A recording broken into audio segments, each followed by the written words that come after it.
El 1955, Francesc Pujades, del Vallespí de la Catalunya del Nord, va ser la primera persona que va tenir la iniciativa d'encendre el foc de Sant Joan al cim d'aquesta muntanya i repartir-lo. 11 anys més tard, el 1966, el foc creuà per primera vegada la Duana i arribà a Osona, la capital, a la ciutat de Vic. El 22 de juny cada any, un grup d'excursionistes del Cercle de Joves de Perpinyà va buscar el foc. Aquest foc resta encès al Museu de la Casa Pairal de Perpinyà i el pugen al cim del Canigó.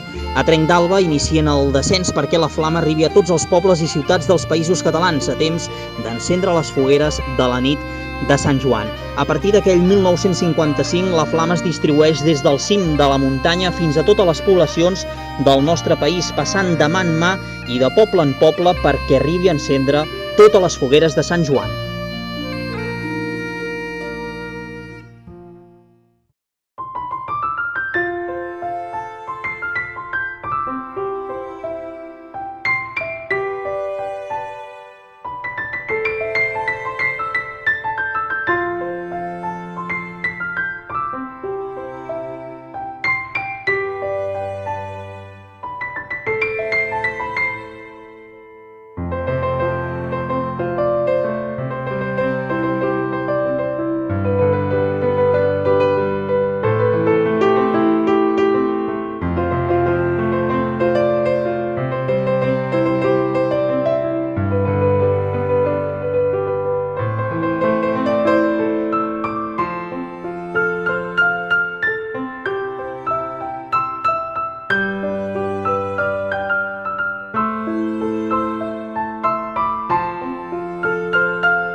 Un any més renovem la flama del Canigó i ho fem en una situació adversa i plena d'incerteses.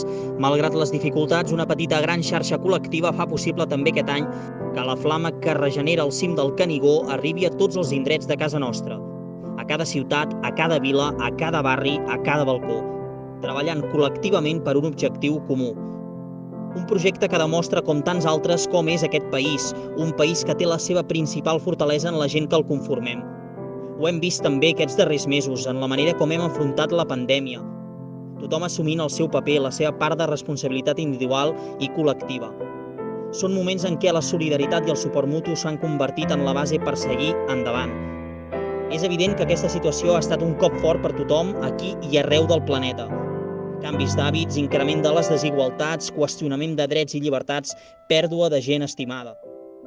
Enguany aprofitem aquest moment de l'encesa de la flama a cada racó del país, no només per reivindicar la unitat de la llengua i la lluita pels drets i les llibertats dels països catalans, sinó també per recordar totes aquelles persones que ja no hi són i que trobem i trobarem a faltar. Volem destacar tota aquella gent que manteniu encesa la flama dia rere dia, any rere any, una flama que passi el que passi no s'apaga mai. Visca la flama del Canigó, visca els països catalans.